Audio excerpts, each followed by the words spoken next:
The opinions expressed on this program are not necessarily those of the staff or the management or the sponsors. The sponsors. The sponsors of the.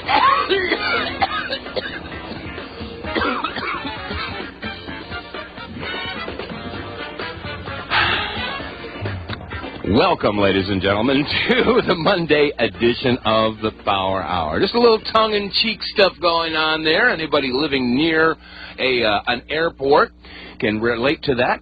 And that's what we're going to be talking about a little bit today. This is Dave Onclois. And Joyce Riley. And the subject is going to be the purpose of chemtrail aerosol. A.C. Griffith was associated with the National Security Agency.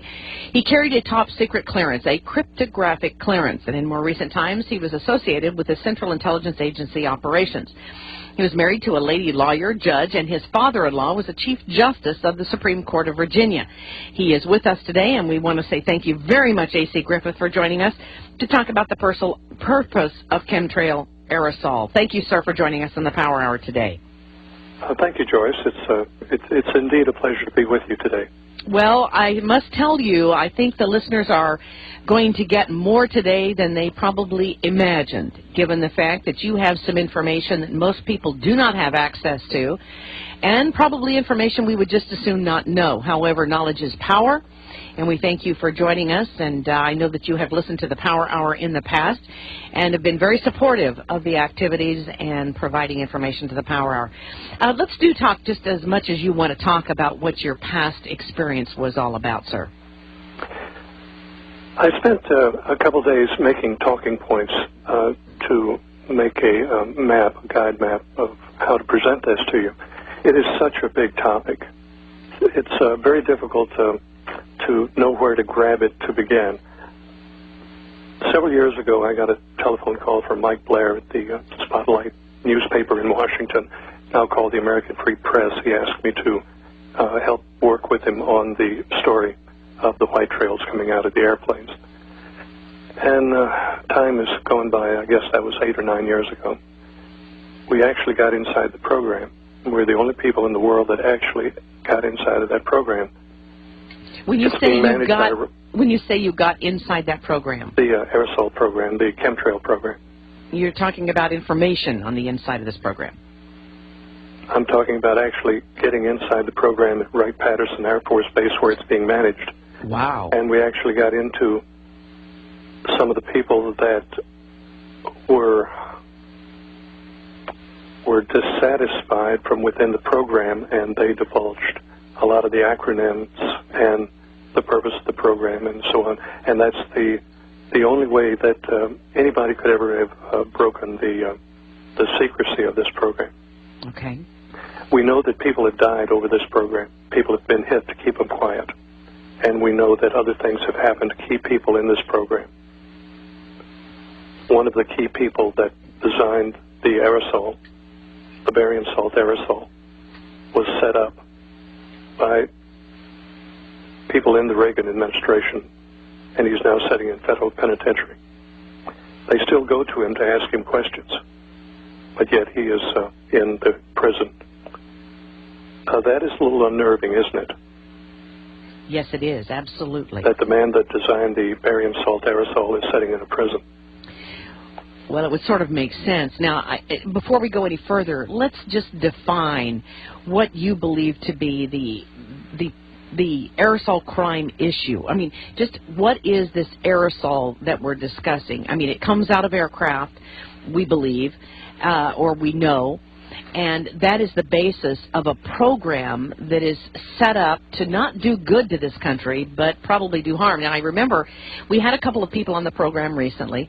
You contacted me after that, and you said, Joyce, some of the information was accurate, some of it was inaccurate. But what we do know is there's something in the skies that should not be there. The white trail's not coming out of the engines. It's coming out of aerosol units on the aircraft.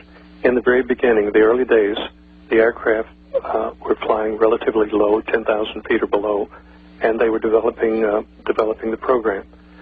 They were mostly contract aircraft, mostly CIA aircraft.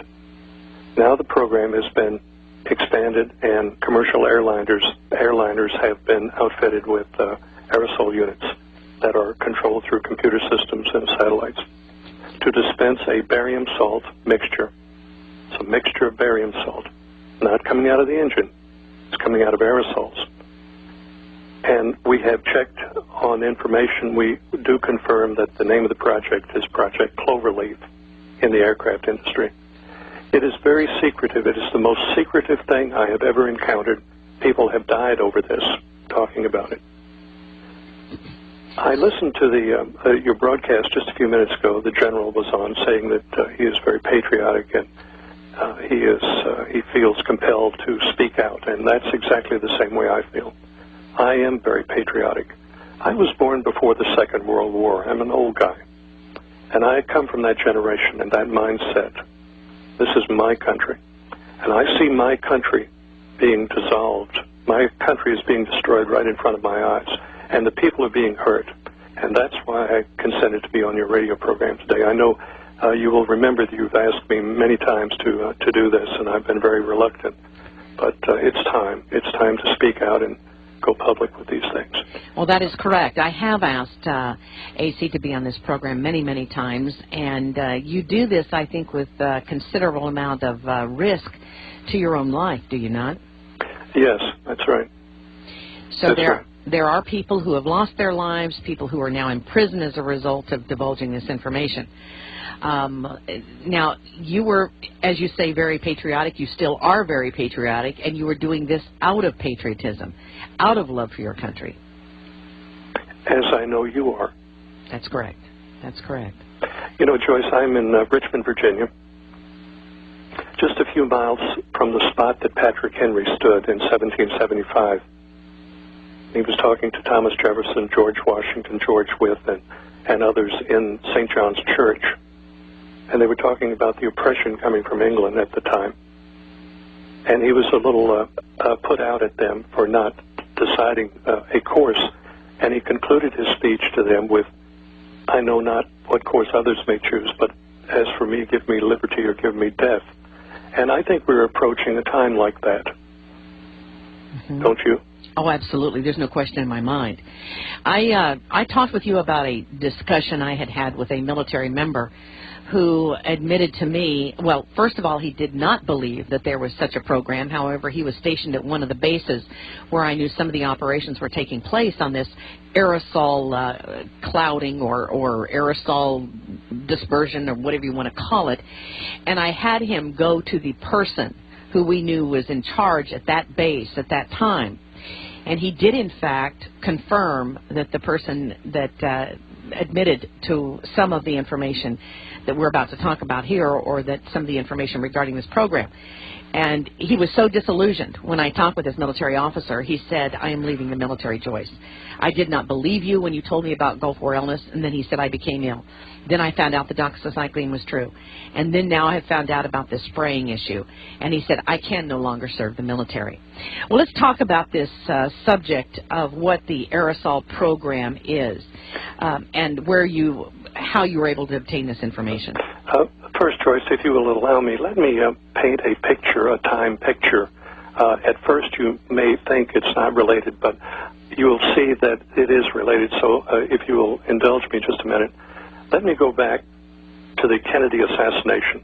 Do you remember Jim Garrison in New Orleans, the DA down there, fingered 27 people as being part of the plot to kill the president? Mm-hmm. Carlos Marcello was the major drug dealer in New Orleans, and his people were involved. Now, one of the people associated was a man named Barry Seals. He was a drug dealer and later a CIA operative. The FBI report on Carlos Marcello, the big drug dealer and underworld character, the FBI report said he made his money selling tomatoes and real estate, and that was the FBI evaluation of the #1 drug dealer. Now, remember Barry Seals. Now, fast forward to the Watergate break-in in 1972. Now, I was at the Watergate. The CIA had a rather large international operation there under a corporate name. Then they had other foundations under that and so on. By the way, did you know the Catholic Church built the Watergate complex as a real estate investment?